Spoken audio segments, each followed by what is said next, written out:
Hi. Today special Sunday. Happy Sunday to all. Today special ఏంటి తెలుసా?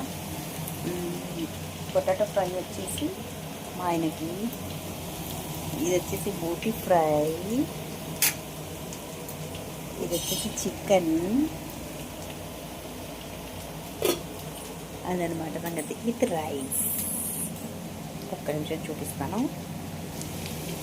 ఆలు fry, బోటి fry and chicken fry. Wow, yummy taste చూసేసాము already. సూపర్గా ఉంది. ఏదో లెగ్ పీస్ కూడా తీసుకొచ్చారు మా ఆయన, చూడండి. అదనమాట సంగతి. మీ ఇంట్లో ఏం స్పెషల్స్ చేస్తున్నారు? మీరు లంచ్ చేసేసారా? ఏంటి సంగతులు కామెంట్ సెక్షన్లో నాకు చెప్పేసింది. కొత్తగా నా షార్ట్ వీడియోని చూస్తున్న వాళ్ళకి తప్పకుండా సబ్స్క్రైబ్ చేసుకోండి గైస్. Love you all. ఒక రౌండ్ వేసేసిన మా కిచెన్లో కళ్ళు గిరిన తిరిగాయి అనమాట. బాయ్.